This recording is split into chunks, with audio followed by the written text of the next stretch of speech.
والسلام على سيد المرسلين وعلى آله وأصحابه أجمعين أما بعد ومن وصف الله تعالى بمعنى من معاني البشر فقد كفر. Whoever describe Allah subhanahu wa ta'ala with any description which leads to humanly description, which leads to humanly qualities, then he has committed kufr. Allah subhanahu wa ta'ala, one ayat describes Allah subhanahu wa ta'ala very nicely. In fact, one can say that if we have to keep one ayat like over Kaabatullah or over some very visible place, then it is laysa kamithlihi shay, nothing like Allah. You cannot think of Allah subhanahu wa ta'ala by thinking anything else. It is beyond any resemblance.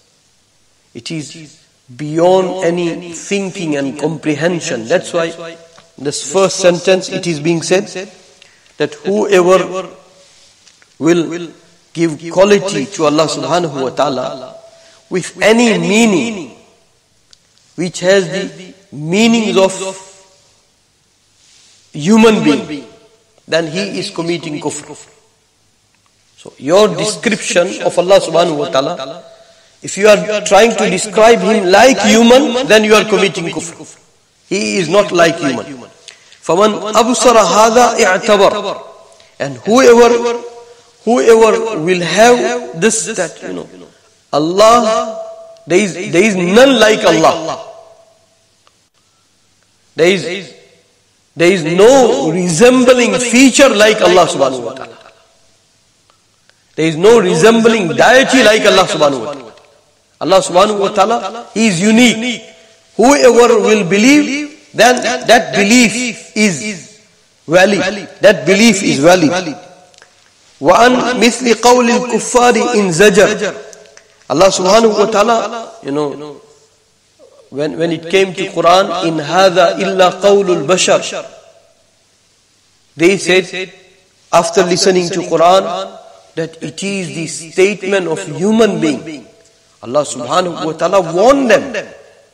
Allah subhanahu wa ta'ala warned them that kalam of Allah, and you are connecting to the makhluk, then you will be taken to task. So uslihi saqar. So that is what it is saying. And then وَعَلِمَ أَنَّ اللَّهَ تَعَالَى بِصِفَاتِهِ لَيْسَ كَالْبَشَرِ. Allah subhanahu wa ta'ala has His qualities. It is not like human. You and I see, and Allah subhanahu wa ta'ala also sees. Our seeing and Allah subhanahu wa ta'ala seeing, we cannot even imagine. Just imagine, Allah gave you eyes to see. That Almighty, who is the giver of eyes to the countless of creatures, and with that eye He has an ability to see. Just imagine, He is the giver of those eyes. Can you compare your seeing with His seeing? No. Never ever.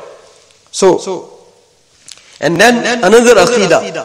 وَالرُّؤْيَةُ حَقٌّ لِأَهْلِ الْجَنَّةِ بِغَيْرِ إِحَاطَةٍ وَلَا كَيْفِيَّةٍ كَمَا نَطَقَ بِهِ كِتَابُ رَبِّنَا حَيْثُ قَالَ وُجُوهٌ يَوْمَئِذٍ نَاظِرَةٌ إِلَى رَبِّهَا نَاظِرَةٌ. Another Aqidah.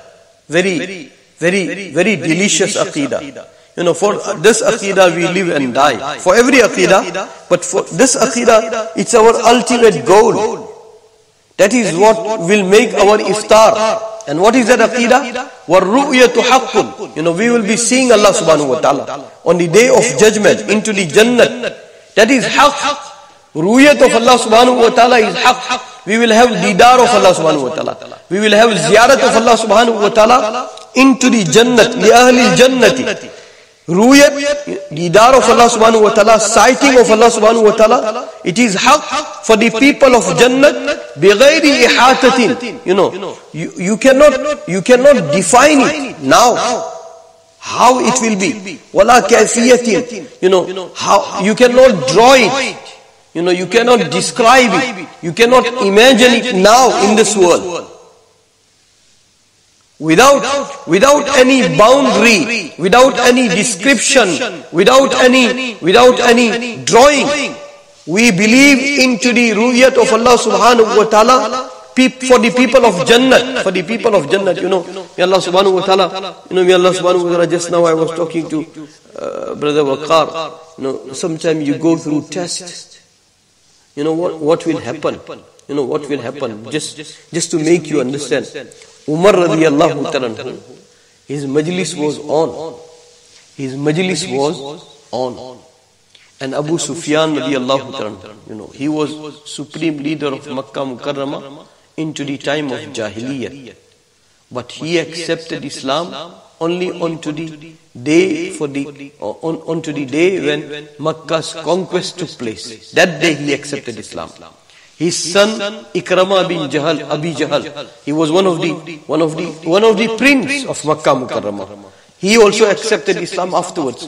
So they all were sitting. I'm just trying to, I'm going to bring you to the ru'yat of Allah subhanahu wa ta'ala. But I'm giving one practical example. Umar radiyallahu ta'ala, whose majlis was on, and all these Meccan leaders, they were sitting. And then Umar radiyallahu ta'ala saw that people like Suhaib Rumi came. So he said to these people, you go back and let them come. And then other people came. Said, go back and let them come. Said, other people came, go back. And these people who were supreme leaders of Makkah into the time of Jahiliyyah, gradually they going back, gradually they have reached where the shoes were. So they asked Umar radiyallahu ta'ala that we are from Quraysh, you are from Quraysh. Suhaib is from Rome. And these other people, some of them, they were slaves. And they were not what you call elite of Makkah Mukarramah. We were the elite of Makkah Mukarramah. And they kept on coming, and you kept on sending us back until we arrived by these shoes. So what Umar radiyallahu ta'ala said? Umar radiyallahu ta'ala said that when izzat and honor were distributed, they were first. When izzat and honor were distributed, they were first. And when it comes to receive that izzat and honor, you were very late. That's why I made you behind. And I brought them forward. What it means? Iman is honor. Islam is honor. Iman and Islam is honor. This is a majlis of a makhluk. But what I was saying that, person goes through tests and trials in this world. And we shouldn't ask for tests and trials. Our Nabi Sallallahu said, Salullah al-Afiyah. You must always keep on asking. Even you are into the midst of tests and trials, only one thing you must ask, that, oh Allah, take me out. Oh Allah, take me out of trouble. Oh Allah, take me out of trouble. But when it becomes delayed, then you must remind yourself that bigger the sacrifices and tests and trials you will face, bigger the elevation and rewards you will be deserving by Allah subhanahu wa ta'ala. Bigger, jitni tumhari qurbani, utni khuda ki meharbani. As much as sacrifice, you shouldn't ask for troubles. But, unasked, from the qudrat of Allah subhanahu wa ta'ala, some sort of illnesses, some sort of troubles came, then remember that all those tests will be multiplied by countless of times when Allah subhanahu wa ta'ala will come to compensate you. When Allah subhanahu wa ta'ala will come to reward you. That's why, when that majlis of Allah subhanahu wa ta'ala will take place, when ziyarat and didar and ru'yat of Allah subhanahu wa ta'ala will take place, people, they will be also on categories. Like we were talking about the majlis of Umar radiallahu anhu. He called those people first, and these people, he sent them back. That's how it will be into the ziyarat of Allah subhanahu wa ta'ala, into the ruyat of Allah subhanahu wa ta'ala. A hadith sharifa has been mentioned, has been teaching, and they have said it, that some people, they will make ziyarat of Allah subhanahu wa ta'ala once in a week. Some people, they will make ziyarat of Allah subhanahu wa ta'ala once in a month. Some people will make ziyarat of Allah subhanahu wa ta'ala once in a blue moon. Some people will make ziyarat of Allah subhanahu wa ta'ala once in a day. Some people will make ziyarat of Allah subhanahu wa ta'ala in a morning and in a evening. And some people, they will deserve that reward from Allah subhanahu wa ta'ala so much that they will be always in front of Allah subhanahu wa ta'ala, remaining drowned into the ziyarat of Allah subhanahu wa ta'ala 24/7, every second, every minute, every moment. Every moment. Some people. And that ruyat for the people of Jannat, it is haqq, it is our belief. When it comes to Mu'tazila, and when it comes to Ahlul Tashayyu, they differ when it comes to this Aqidah. One thing we must remember, that no one will be able to discover Allah subhanahu wa ta'ala in His totality. Allah subhanahu wa ta'ala has no end. Allah subhanahu wa ta'ala is limitless. Allah subhanahu wa ta'ala has no boundary.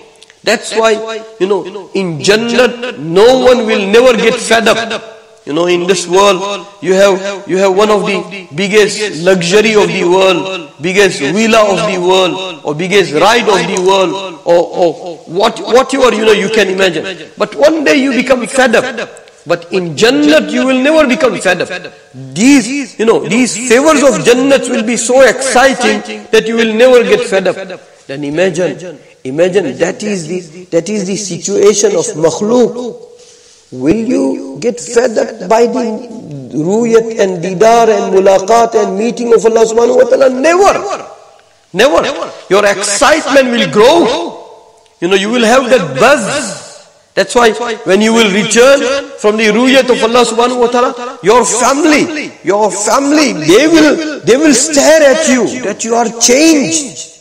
Because you were citing tajallis of Allah subhanahu wa ta'ala. So I was trying to say that Allah subhanahu wa ta'ala in His totality, no one, even no Nabi will be able to see the reality of Allah subhanahu wa ta'ala in His totality.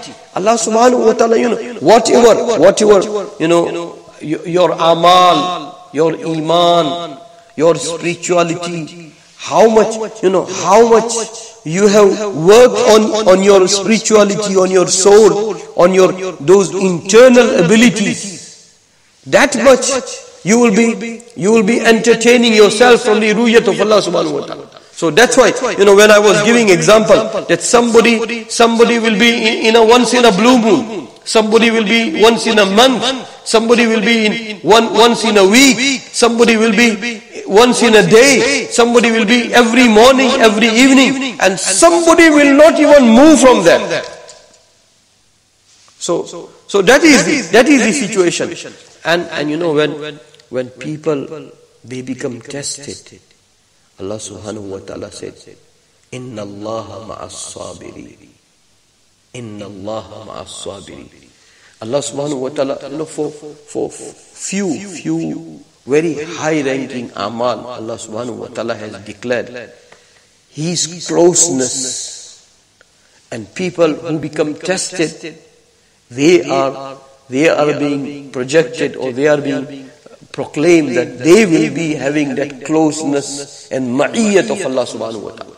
So may Allah subhanahu wa ta'ala give us tawfiq that we look forward to that moment and time, that our fast will end when we will see Allah subhanahu wa ta'ala. During the month of Ramadan, that's why Nabi Sallallahu Alaihi Wasallam said that person who is fasting, he's got two joys.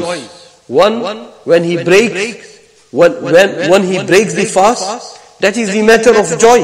Whole day you were hungry, and when you break your fast, that is the matter of joy. And each day you break your fast in a bigger manner. So it is bigger joy. And when you will see Allah subhanahu wa ta'ala, that will be real breaking of fast. This whole life is fasting. Fasting from forbidden things.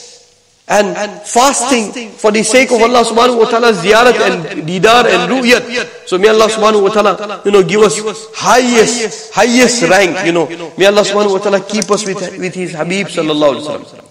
When people, they will have their own balconies. May Allah subhanahu wa ta'ala keep us with our Nabi sallallahu alaihi wasallam. So may Allah subhanahu wa ta'ala, remove all the tests and trials and illnesses from every Muslim. And may Allah subhanahu wa ta'ala, whenever, we go through, some of the turbulences, then our expectation also must be very high.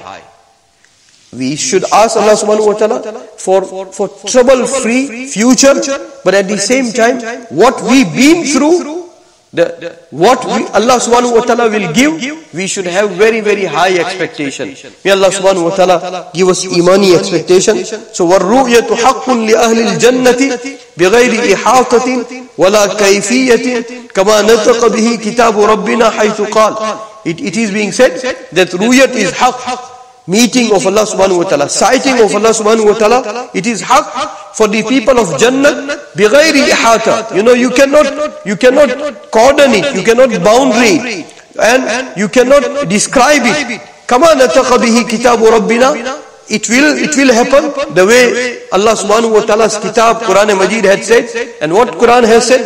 وُجُوهٌ يَوْمَئِذٍ نَاظِرَةٍ. Faces will be very, very fresh. Why? إِلَىٰ رَبِّهَا نَاظِرَةٍ. To see Allah subhanahu wa ta'ala. To see Allah subhanahu wa ta'ala.